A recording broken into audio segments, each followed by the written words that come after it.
आठ के सभी विद्यार्थियों का एसवी चिल्ड्रन एकेडमी रावला के ऑनलाइन प्लेटफॉर्म पे स्वागत है। तो कक्षा 8 और विषय सामाजिक विज्ञान की हम बात करें, अध्याय नंबर 4।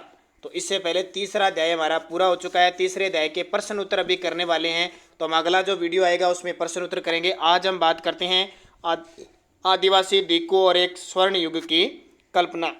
इस पाठ की हम बात करेंगे, क्योंकि तीसरा पाठ, ध्यान रखना सभी विद्यार्थियों को, तीसरे पार्ट के जो प्रश्न उत्तर है वो अगले वीडियो में प्राप्त होंगे। कहाँ पे? अगले वीडियो में। तो देखो, 1895 में बिरसा नाम के एक आदमी को झारखंड में छोटा नागपुर के जंगलों और गांवों में घूमने देखा गया। लोग कहते थे कि उसके पास चमत्कारी शक्तियां हैं।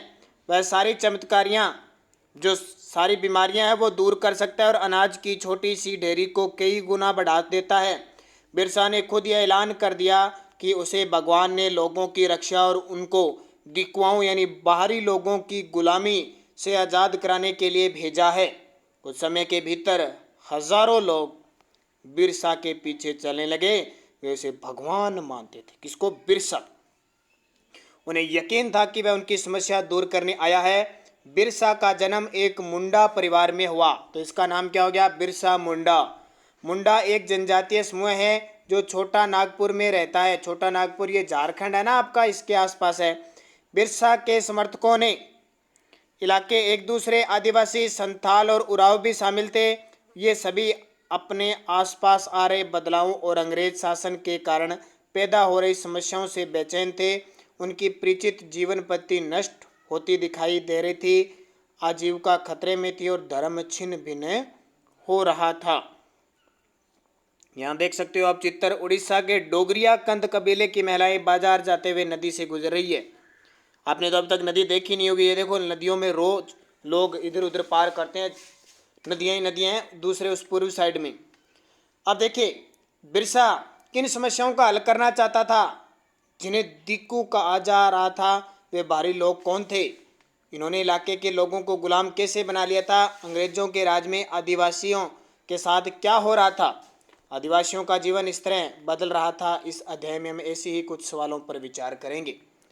पिछले साल हमने आदिवासी समाजों के बारे में पढ़ा था। ज़्यादातर कबीलों के रीति रिवाज और रस्में ब्राह्मणों द्वारा निर्धारित रीति रिवाजों और रस्मों से बहुत अलग थी। इन समाजों में ऐसे गहरे सामाजिक भेद भी नहीं थे जो जाति पर आधारित समाजों में दिखाई देते। एक कबीले के सारे लोग कुटुंब के बंधनों में बंधे होते थे, लेकिन इसका यह मतलब भी नहीं था कि आदिवासियों के बीच कोई आर्थिक और सामाजिक फर्क नहीं था। जनजातीय समूह किस तरह जीते थे?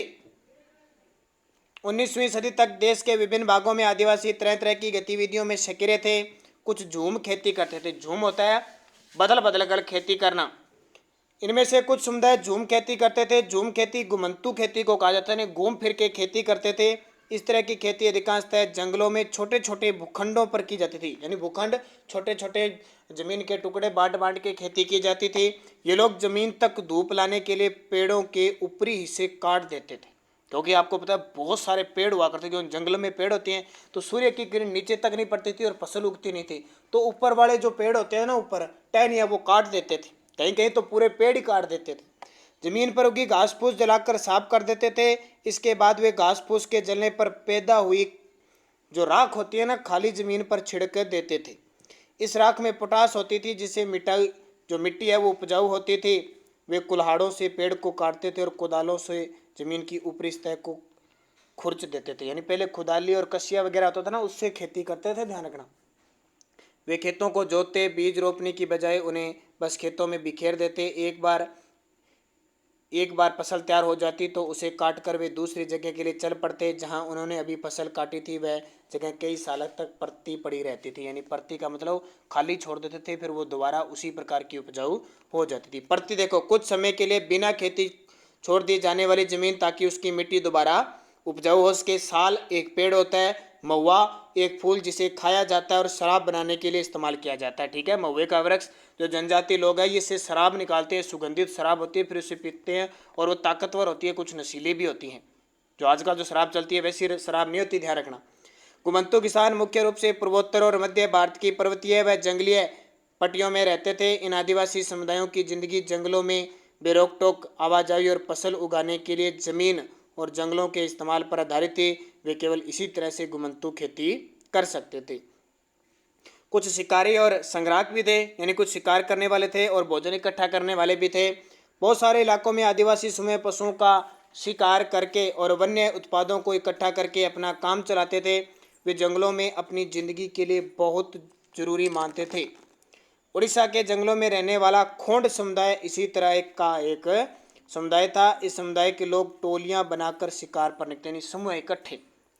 जो हाथ लगाता था उसे आपस में बांट लेते थे, यानी हाथ लगता था कोई भी शिकार। वे जंगलों से मिले फल और जड़ें खाते थे। खाना पकाने के लिए वे साल और महुआ के बीजों का तेल इस्तेमाल करते थे। जैसे आज सरसों का तेल इस्तेमाल करते हैं ना, तो वो महुआ और साल के बीजों का तेल इस्तेमाल करते थे। इलाज के लिए वे बहुत सारी जंगली जड़ी बूटियों का इस्तेमाल करते थे और जंगलों से इकट्ठा हुई चीज़ों को स्थानीय बाजारों में बेच देते थे। जब भी स्थानीय बुनकरों और चमड़ा कारीगरों को कपड़े व चमड़े की रंगाई के लिए कुसुम और पलाश के फूलों की जरूरत होती तो वे खोंड समुदाय के लोगों से ही लेते थे। ये देखो खोंड समुदाय की जो महिलाएं हैं वो देखो पत्ते वगैरह बांध के और यहाँ से ले जा रही है। कुछ खाने के काम आएंगे, कुछ बाजार में बेच देंगे। इन समुदायों को चावल और अन्य अनाज कहाँ से मिलते हैं? कई बार तो चीज़ों की अदला बदली से काम चल जाता है। वे अपनी कीमतें वन उत्पादों के बदले ज़रूरत की चीज़ें ले लेते थे। कई बार उन्हें ज़रूरत चीज़ें खरीदने के लिए अपनी मुट्ठी भर आमदनी का सहारा लेना पड़ता था। उनमें से कई लोग आसपास के गांव में नौकरी भी करते थे। कोई बोझा ढोता था तो कोई सड़क निर्माण कार्यों में नौकरी करता था। कई आदिवासी खेत मजदूर थे। जब वन उत्पाद कम पड़ जाते थे तो आदिवासी को मजदूरी के लिए ज़्यादा भटकना पड़ता था। लेकिन उनमें से बहुत सारे समुदाय जैसे मध्य भारत के बेगा औरों के लिए काम करा से कतराते थे। बेगा खुद को जंगल की संतान मानते थे और केवल जंगल की उपज पर ही जिंदा रह सकती थी। मजदूरी करना बेगाओं के लिए अपमान की बात, यानी बेगाएं जनजाति थी। जो चीज़ें आसपास पैदा नहीं होती थी उन्हें हासिल करने के लिए आदिवासियों को खरीद पोस्ट भी करनी पड़ती थी। इसकी वजह से वे कभी कभी व्यापारियों व महाजनों पर भी आश्रित हो जाते। व्यापारी बेचने को चीज़ लेकर आते थे और भारी कीमत पर चीज़ें बेचते थे। सूदखोर महाजन भी आदिवासियों को कर्जा देते थे, लेकिन उसका ब्याज बहुत ज़्यादा था। इस तरह बाजार और वाणिज्य ने आदिवासियों को कर्ज और गरीबों में ढकेल दिया। लिहाजा वे महाजनों और व्यापारियों को बाहरी शैतान और अपनी सारी मुसीबतों की जड़ मानते थे। अब देखिए, कुछ जानवर पालते थे। बहुत सारे आदिवासी समूह जानवर पालकर अपनी जिंदगी चलाते थे। वे चरावाह थे जो मौसम के हिसाब से मवेशियों या भेड़ों के रेवड़ यहाँ लेकर वहाँ से यहाँ जाते थे। जब एक घास खत्म हो जाती एक जगह तो दूसरे इलाके में चले जाते। पंजाब के पहाड़ों में रहने वाले वन गुज्जर और आंध्र प्रदेश के लंबाड़िया आदि समुदाय गाय भैंस के झुंड पालते थे। कुल्लू के गद्दी समुदाय के लोग गडरिये थे और कश्मीर के बकरवाल बकरियां पालते थे। अगले साल इतिहास की पाठ्य पुस्तक में आप इनके बारे में पूरा विस्तृत पढ़ोगे। तो ये था आज के बारे में पढ़ेंगे। कल अपने जो तीसरा पाठ था उसके प्रश्न करेंगे।